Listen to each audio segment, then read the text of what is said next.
Hello, everyone. I am your IELTS teacher, Jessica Beck, and in this podcast episode, you are going to hear me interview our student, Ramses. Ramses took his IELTS exam recently for the first time, and he got the 7 that he needed. So he's done with IELTS. So listen to this episode, guys, and you are going to get amazing advice from Ramses about how you can also get the scores you need on your very first try. All right, guys, if you're ready to find out if you would get the score you need, take our free short quiz. Go to allearsenglish.com/IELTS quiz. All right, enjoy the show. Hello, IELTS Energy listeners and those watching on YouTube. We have a very special guest today, and I want to jump right in because I am so excited for everyone to meet Ramses. Ramses, we've talked about you on the show before. Oh yes, you have, yeah. Okay, this is so cool. So let's just dive right in. Why are you here today? I don't know, you invited me. That's so funny. Yes, that is indeed factually accurate. But here's the deeper question. Why did I invite you? Yeah, we were going to discuss my results from the IELTS exam and my experience and how this amazing course helped me to get this result. That's so awesome. Okay, listeners, I'm sure you have noticed how excellent Ramses' English is. Ramses, why is that? Why do you speak English so fluently? Well, thank you for the compliment. Yours is not so bad either. Thanks. I've been practicing. All right. Yeah, well, thank you. Thank you. I take that as a huge compliment. Well, I think television, music, the thing is that you should stay in contact. You should stay in touch with the language because when you're learning, 1 hour, 2 hours a day is not enough to learn a language. I mean, you have to stay in touch with the language you want to learn. That's advice number one. Yes, totally. So when I got my master's for applied linguistics, like that is the number one thing. I know, brag, but that is the number one thing is input, right? Think about how natives learn, right? It's all input for years before we actually produce any comprehensible language. So guys, when you're studying for IELTS, no matter what level you have or think you have, you still need constant input in English. But Ramses, you teach English as well, right? That's classified. Yeah. You could tell me, but then you'd have to kill me. Is that right? Yeah, something like that. Yeah, I have been teaching English. Well, I actually started teaching my career. My major is software engineering, so I started teaching those kind of subjects, software, computer, nerdy stuff. But then I was offered some English classes, and I said, let's go for it. That's so awesome. Okay, that's awesome. So tell us, how many times did you take the IELTS exam? This was my first time. This was actually my first time that I took it, and I'm so glad that I had my 7 that I was asked for in the university. Yeah, so that's the reason why you took it, right? Because your university required you to get a 7 or higher. Yeah, that is correct. Okay. Yeah, awesome. I mean that they told me, I mean, if you're going to teach English, you better have a good level of English, and we want some sort of certificate that states actually that. That's a fair requirement. I mean, that makes sense to me. Now, when you learned that you would have to take IELTS, were you nervous? Were you scared? How did you feel about that?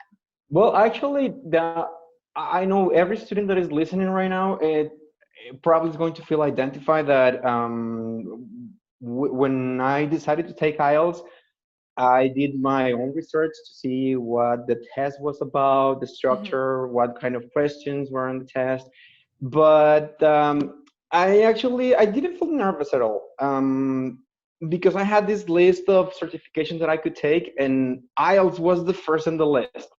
Okay. And then I was TOEFL and some other that I don't remember. But I said, okay, let's go for this. let's go for it. And I decided to take IELTS, and I was kind of overwhelmed because I didn't know what was the exam about. Yeah, And then, well, I I can bet that almost every student makes their own research. I mean, totally. we all start on that point. And well, I found the first. I found the podcast, the All Ears English Awesome, podcast. awesome. Yeah, and that was like my gateway drug to the IELTS Energy podcast. I mean, you just find I just get a fun. And I have to be honest with you, Jess. Now maybe I hope Linz doesn't kill me for this, but when I when I first listened to it was kind of actually funny story. When I first listened to the podcast, they have this awesome motto that we live in connection, not perfection. Yes, that All is the right. all ears English motto. Yes. Yes, I know, but I have to tell you, I have to confess that I misheard because I was doing the dishes or doing something else. I misheard the motto. The motto, I thought it was something like correction, not perfection. Oh, that makes no sense. No, but the funny thing is that actually in my little brain it made sense because Oh, when when you're correcting yourself because you're not perfect, and it all made sense at the time. And it sounded yeah, I know it's ridiculous, but it sounded perfect for a knockoff version of the show. that's so I- I- funny. I- Imagine that. Imagine that you listen one day a podcast that says, "Welcome to Music to My Ears English, where we believe in correction, not perfection." And then Lynn's, "Oh my God, that's a knockoff version of my show, all right?" So, It's like black market all ears yeah, I English. know, I know. Okay, so Ramses, here is a question that listeners might have in hearing your story. Now, your English is already amazing. You're very interested in the target language, the target culture. You are teaching the language, no less. So why did you feel like you had to take a course in order to get that 7 or higher? Well, the thing is that, well, just like you, a lot of people have told me throughout all my life that, "Oh, your English is so good. Your English is very nice," but I have never had a paper, an official paper, which says so, right? Yeah. Which states that. So, I mean, I'm 40 years old. I'm not getting any younger.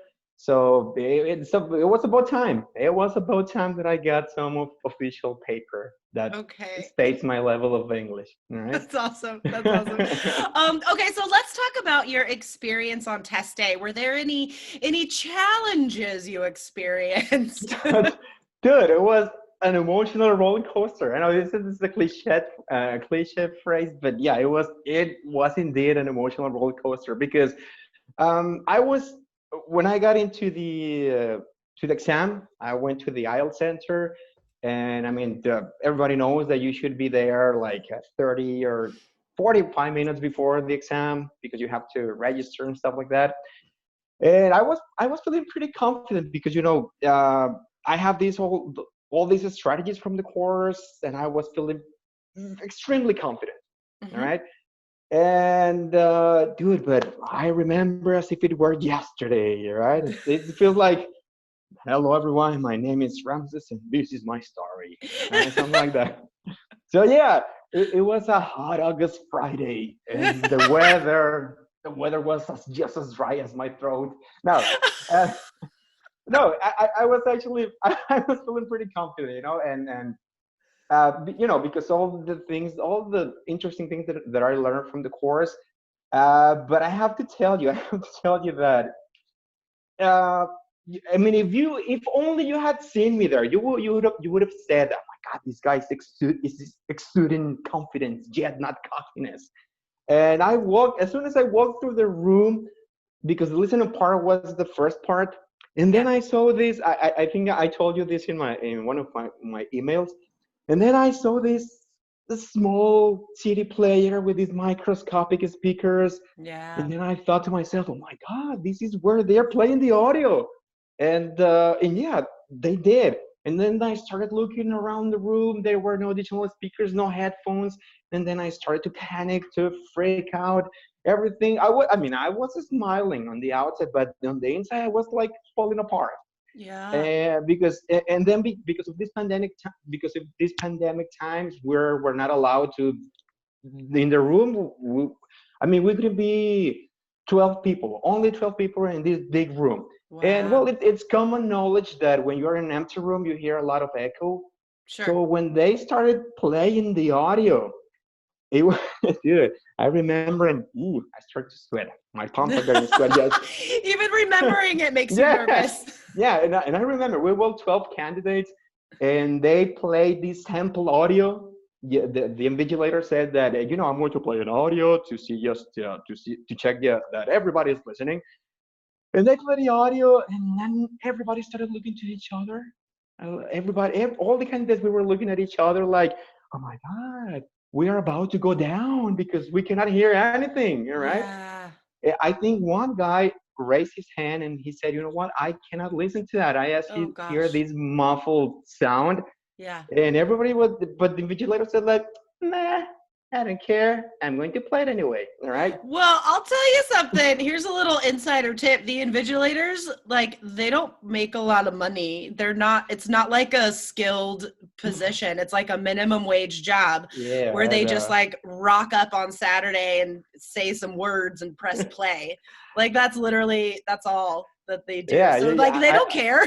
Yes, I know, and I could see from the look of her face, I could see exactly that. All right, like I don't get paid for this, so I'm going Yeah. to press the button. All right, so yeah, so the audio started playing, and I remember that I couldn't hear anything. If you ever saw Charlie Brown, you remember when Charlie Brown was at school, like wow, Yes, and wow, the wow, teacher wow, going, wow, yeah, it was mhm. that sound, and sometimes when I could listen to something, it was this muffled sound like. So Yeah. it was a complete nightmare. But anyway, everybody was, I said, let's batten down the hatches because we're about to sing. We're on the same boat, so let's do this. All right. I mean, I was expecting the worst, but I tried to make the best out of it. So, yeah. Okay, Anyway, so what did you get on listening? 6.5. That's tough, man, because you I would know. have done so much Yeah, better if you could I hear the know. words. Guys, so just a quick tip to slip this in here. Make sure you ask the people at the test center, ask the test center administrator what the situation is with listening. Because if it is like that, I mean, gosh, you can consider going to another test center, switching to computer IELTS, right, with headphones if that's an option. And if Yeah. not, then you need to practice that situation, right? That echoey, tinny sound. Also, guys, I want to highlight a couple phrases that Ramses used while he was speaking that are incredible. So one of them is an emotional roller coaster.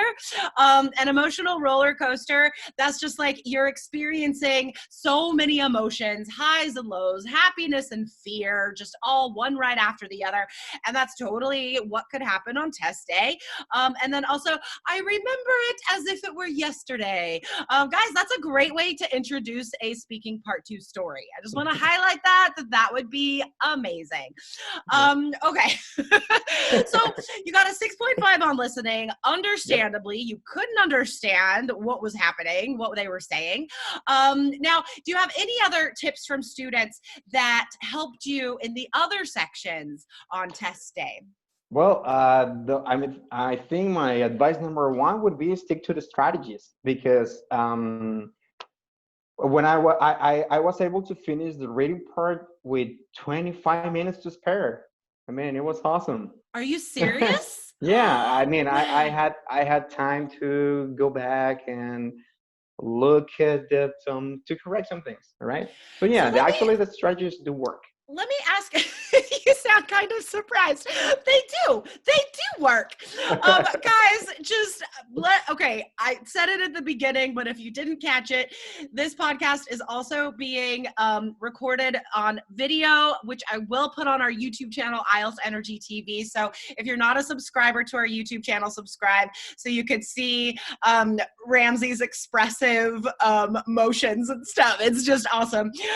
Okay, so about the reading. Now, here's a question. When you have that extra time to go back, did you find yourself changing a lot of answers or no? No, actually, no. Awesome. And this is what I don't get because I knew I was going to get 8 or 8.5, but I got 7 in reading. I don't know why, because when I was checking again the questions, I find not only I found the answer, but I was able to say why the other options were not the answers. You know, the Yeah. IELTS put you this kind of traps so you can fall.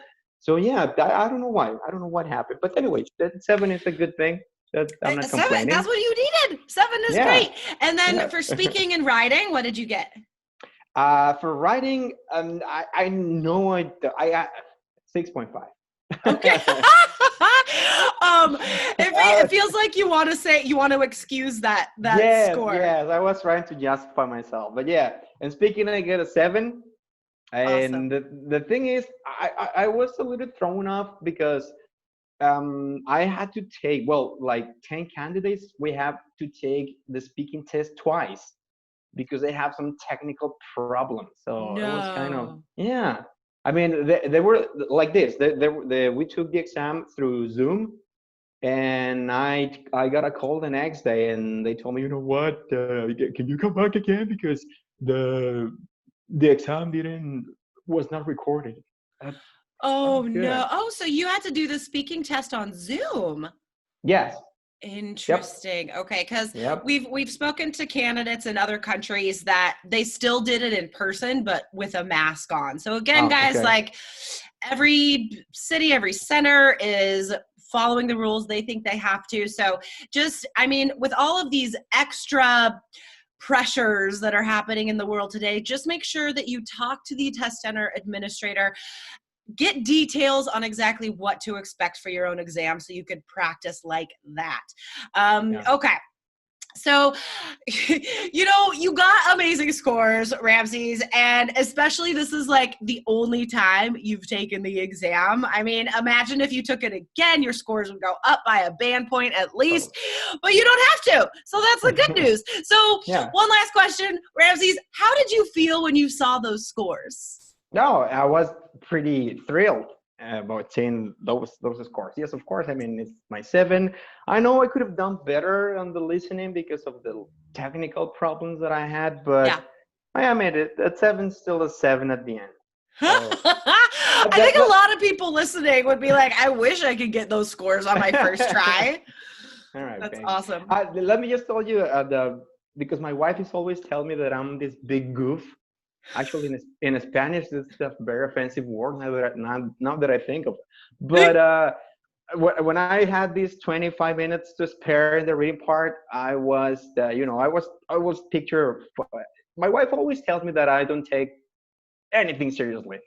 So there I was in this big exam, and I always picture in my head like, what if this were a movie? You know, I always sounded what would the movie trailer sounded like, and I was starting to imagine like this summer, 12 candidates, one exam are about to go down.